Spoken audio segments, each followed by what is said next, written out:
Now, from the football field to the cricket pitch, prominent players have been targets of racial slurs and abuses. The unfortunate reality is such incidents have become increasingly common, be it Indian cricketer Mohammad Siraj, who was mocked by fans in Australia, or footballer Vinicius Jr., who was subjected to racial insults. The signs are everywhere, and another such incident came about this weekend when AC Milan was playing against Udinese, continuing to put the scanner of an intolerant set of fans, especially when it comes to football. Racial abuse is deeply entrenched in sports. They are frequently used, especially in football matches. And FIFA has come down hard on these violators. But before we tell you what the governing body has said, let's take you back to the latest episode that has disrupted the sport. The latest incident occurred during a football game over the weekend between AC Milan and Udinese. After AC Milan's match at Udinese was halted, Mike Mignon, the goalkeeper of Italian club AC Milan, reported hearing monkey noises from Udinese fans. Listen to this. After attempting to get the first clearance, I went to get the ball. I heard monkey sounds for the first time. I said nothing. Second time it happened, I went to the bench to inform them what happened behind the goal. It's something that should not exist in the world of football, but unfortunately, it is something that has been going on for so many years.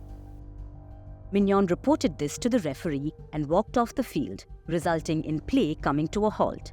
His team also went back to the tunnel to show support to him in solidarity against the issue. The team was fuming, and the goalkeeper in particular, who did not hold back after the game. We have to react, we have to do something because we can't play like this. Okay, the boos we can take because we are playing a game away from home, but this thing of racism cannot be allowed to reach this level. And with all the cameras that are there and the sanctions that are there for these things, something must be done to change things. It's easy to hurl abuses and racial slurs from the safety of a faceless crowd. It's almost like trolling. You can do it from the comfort of not showing your face ever. But it's the players who face the brunt of it all. It's discrimination of the highest level, and at a time when the world is trying to bridge the gaps based on so many differentiators.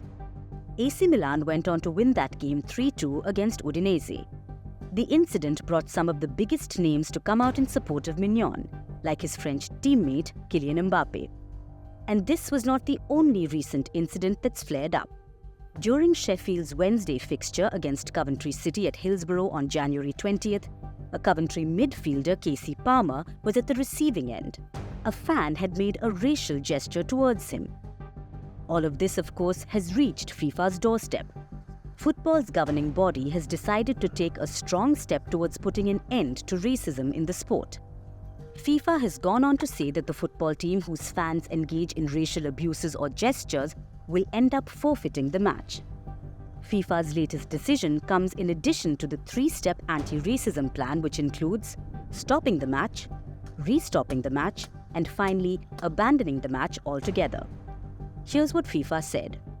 We need all the relevant stakeholders to take action, starting with education in schools so that the future generations understand that this is not part of football or society.